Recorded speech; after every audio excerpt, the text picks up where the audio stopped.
What's going on, everybody? My name's Nick. And I'm Joe. And we're Nick and Joe.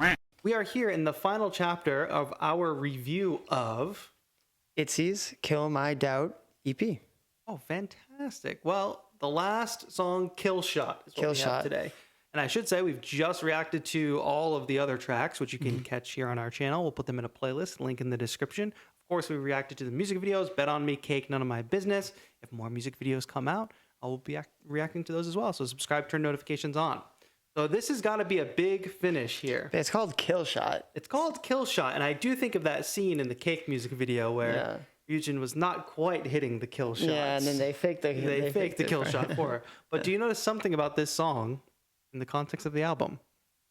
It's a lot shorter than the rest of the shortest one. Yeah. So let's hope they go out with a bang. Yes, I'm thinking like we might get, if it's a shorter song, the structure may be a little more fluid. Fast? Yeah, or it could just be like verse chorus over kind of thing.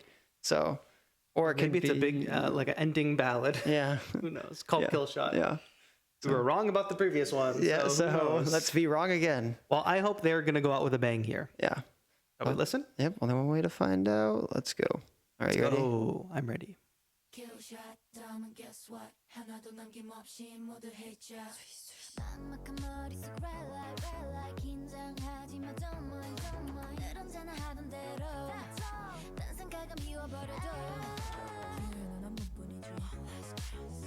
I mean, it's again doing that 80s synthwave thing. Yeah, it has like like you said 80s. It feels like a action movie or like a video game soundtrack or something. Yep.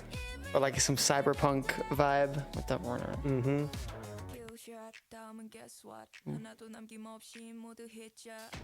Now that's cool. Yeah, this is sick.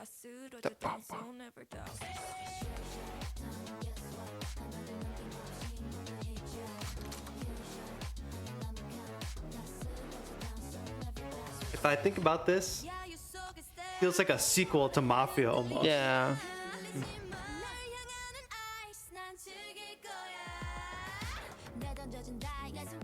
I like the parts where like the instrumental cuts out and this just has the drum hits, and then they did stuff with like harmonies there and stuff. That was really cool.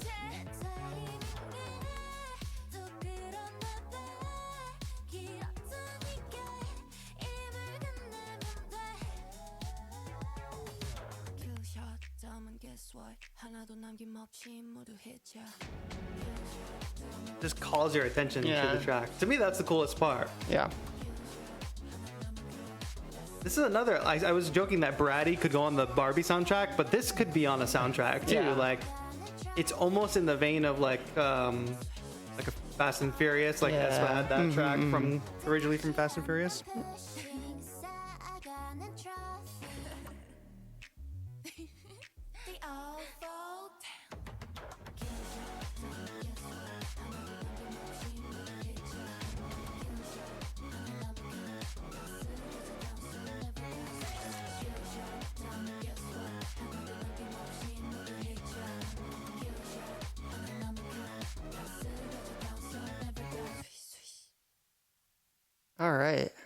All right. What did you think?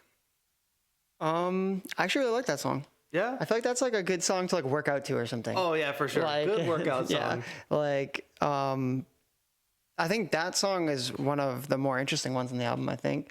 Yeah, I mean, like you said, when the instrumental drops out, it's like snaps in the voice. Like that's interesting. In a similar way, when Psychic Lover all of a sudden transitions into being like a drum and bass track. Each of the tracks has like a cool moment, but my like criticism of this song Kill Shot is like it's got that cool synthy bass line, and it does that in the verse, and then we get to the chorus and it just does that with another synth on top. Yeah. And I feel like that's kind of been prevalent, at least through the last few songs we listened to today, the 3 songs we listened to today, Bratty, Psychic Lover, Kill Shot, where there's not much variation between each track. Yeah. And musically, the instrumentals are very simple. When I feel like a song like this, Kill Shot, like you said, it's like some kind of movie, video game, good to work out to. It's got that action in it. It's like, let's push the production further. Like, where's the like stutters? Where's the like emotional movement?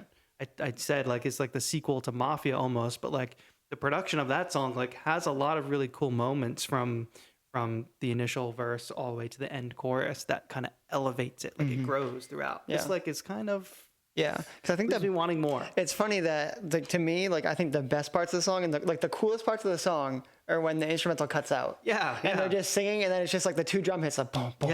Like that's like the most interesting part of the song. And I feel like that should not really be the case. Right. Like the most interesting part of the song should not be the part where everything cuts out, except for obviously the singing, or like they're kind of Yeah. And I think like talking about like the album as a whole, I think that this album or this EP has kind of fallen victim to what a lot of K-pop EPs and albums do, which is that there's really not a lot of like cohesiveness to it. Whereas like everything is in a different style. So it's like Bet on Me is like its own style. Cake is a totally different style.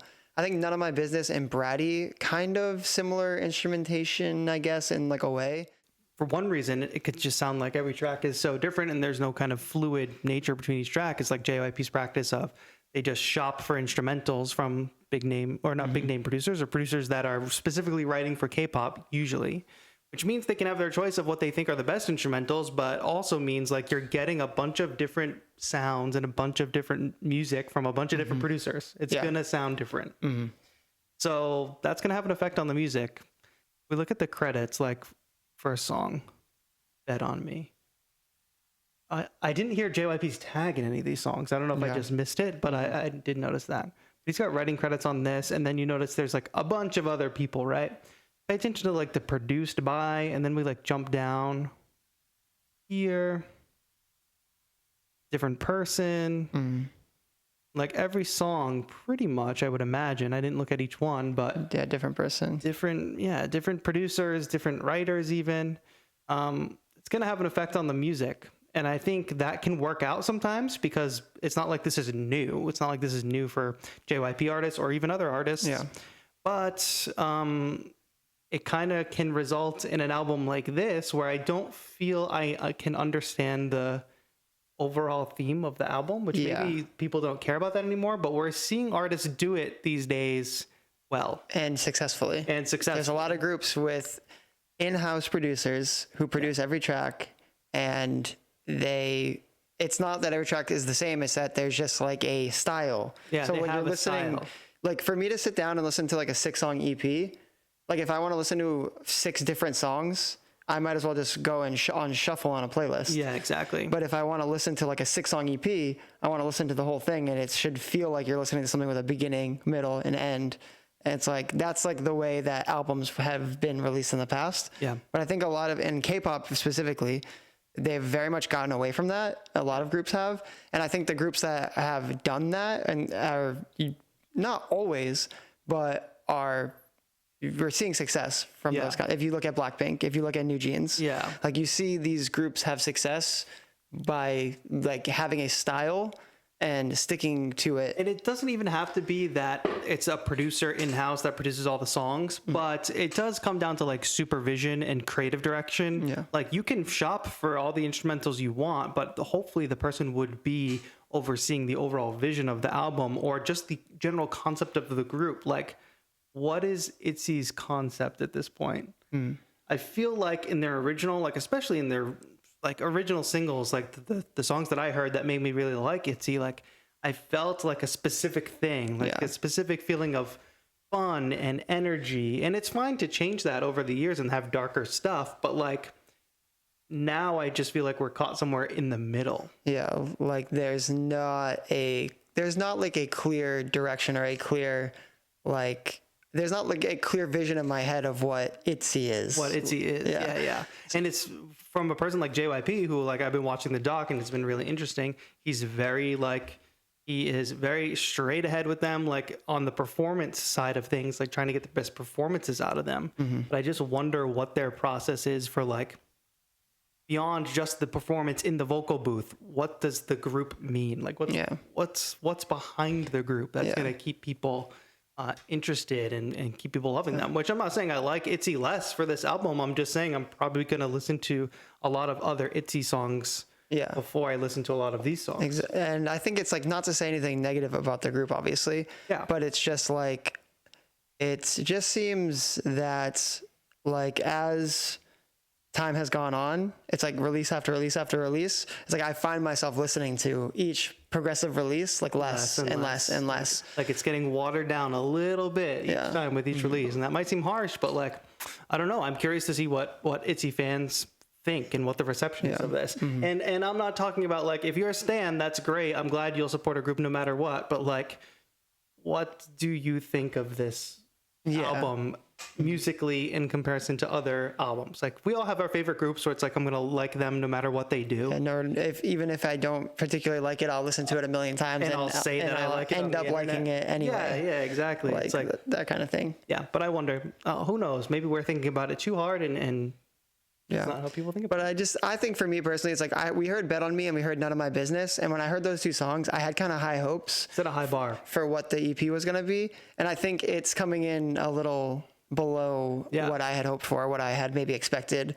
And this being such a kind of, even the ITZY fans in the comments, like talking about how this is kind of like a pivotal moment for them, pivotal album to see like which direction they're going in. And I think I am a little bit underwhelmed or disappointed in like the EP as a whole. You know what I the final thought I think on this is like I remember seeing a lot in like the previous ITZY era. They were getting like a lot of hate, or at least I saw people talking that they were getting a lot of hate. You know, like Sneakers and Boys Like You. And say what you will about those songs, but those were very well executed songs. That production level was higher than a lot of songs on this. Sneakers in particular, like that's a funny, like fun song that like takes a chance. Like that's not a song that you think, oh yeah, this is a K-pop song. It's like, what is this song? Yeah. But that is cool. Like taking chances like that is cool. So I wonder if some of this is even a reaction to fan reaction of like people not liking new things or I don't know. I hope they can embrace more of the weird and push a little further, because if it is supposed to be a pivotal release, maybe for them personally, maybe as a group for having survived this long and keep going, but like from a musical perspective, like does it fit that? Yeah, it's just not to be overly negative on it, but that's my reaction. At least let us know your reactions in the comments down below. Are we totally wrong? Please comment and let us know what you think respectfully. We can disagree and you cannot be offended. It's fine. But that's gonna be for now. You can watch the full playlist, our full reaction to all the songs on the album.